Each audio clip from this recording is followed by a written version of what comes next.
हाँ जी बेटे, ਅੱਜ ਆਪਾਂ ਐਕਟਿਵ ਪੈਸਿਵ ਕਰ ਰਹੇ ਹਾਂ। Next rule passive with models. ਅਗਰ ਆਪਾਂ ਨੂੰ ਕੁਐਸਚਨ ਦੇ ਵਿੱਚ ਕੋਈ ਮਾਡਲ ਦਿੱਤਾ ਹੋਇਆ ਹੈ ਤਾਂ ਆਪਾਂ ਉਹਦਾ ਪੈਸਿਵ ਕਿਸ ਤਰ੍ਹਾਂ ਬਣਾਉਣਾ, ਉਹਦੇ ਲਈ ਤੁਹਾਨੂੰ ਪਹਿਲਾਂ ਇਸ ਚੀਜ਼ ਦੀ ਨੌਲੇਜ ਹੋਣੀ ਚਾਹੀਦੀ ਹੈ ਕਿ ਮਾਡਲਸ ਹੁੰਦੇ ਕਿਹੜੇ ਕਿਹੜੇ ਨੇ। Would, should, can, could, may, might, must, ought to। ठीक है बेटा, इस तो पहले आप विल और शैल कर चुके हैं, सो दी पास्ट फॉर्म आ गई वुड, शुड। विल दा वुड हो गया, शैल दा should, can, could, may, might, must, ought to। ये सारे मॉडल्स ने, इन्हां दे नाल ऑलवेज फस्ट फॉर्म यूज़ होंदी है। ठीक है, बट जदों आपां इहदा पैसिव बनाउणा है, पैसिव बनाउण लगे बेटा सब तो पहला ऑब्जेक्ट आएगा। ठीक है, फिर जिहड़ा भी आपां नूं मॉडल दिता होया क्वेश्चन दे विच वो आएगा। फिर आपां अपने कोलों बी लगाउणा होगा। थर्ड फॉर्म बाय और सब्जेक्ट। ठीक है, अगर आप एक्टिव की गल करते हैं, मैं तुहानूं लिख के दस ही दिंदी हाँ। एक्टिव विच की होगा, सबजैक्ट दिता होगा, मॉडल होएगा, फस्ट फॉर्म और ऑब्जेक्ट होगा। जो आप पैसिव च चेंज करना हो तो वो जिहड़ा ऑब्जेक्ट होगा वो अगे आ जाएगा पहलां की तरह, जिहड़े आपां पहलां रूल कीते हैं।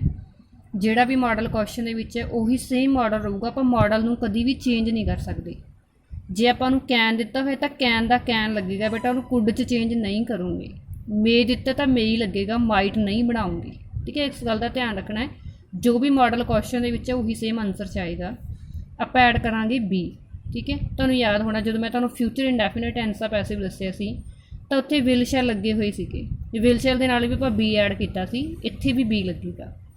फस्ट फॉर्म नूं आपां चेंज करांगे बाय दे विच, सॉरी थर्ड फॉर्म दे विच, फिर बाय लगावांगे, सबजैक्ट पिछे आ जाएगा। मैं तुहानूं हुण बना के दिखानी है।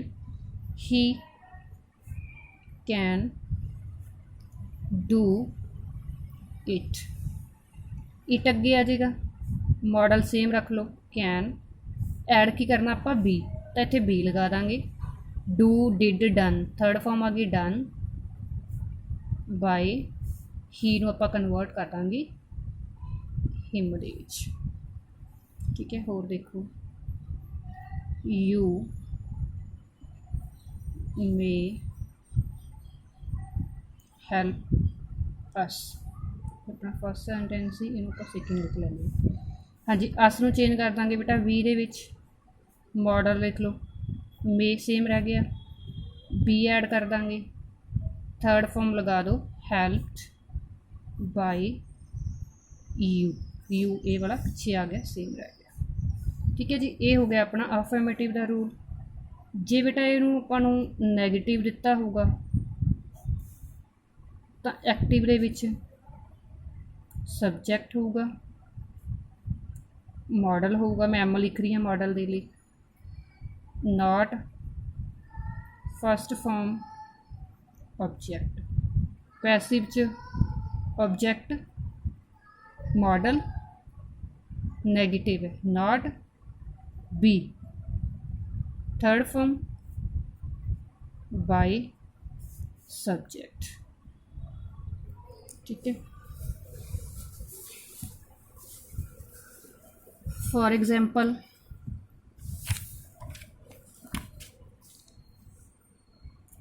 आप ये लिखते हैं, we must obey rules. Sorry negative लिखना सी आप इस नैगेटिव आप होर लिख लें, I might not insult you. ठीक है, इन्हों आप कट देंगे। यू माइट सेम है model, not be insulted by I दा गया me, you might not be insulted by me. तो बेटा जे होएगा ये इंटैरोगेटिव फॉर्म दे विच,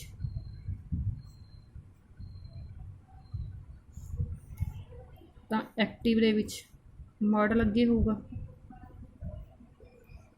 subject first form object sign of interrogation. इधर भी आप मॉडल अगे रख लांगे, ऑबजैक्ट अगे आएगा, बी लगा देंगे, थर्ड फॉर्म बाय और सब्जेक्ट साइन ऑफ इंटैरोगेशन। ये एग्जाम्पल लिख लो, could you lift this box, model से could this box be lifted by you, sign of interpretation. ठीक है जी, तो बेटा ये सीगे अपने पैसे विद मॉडल्स, ये नाल दे होर सेंटेंस बना के लिख लियो। Thank you.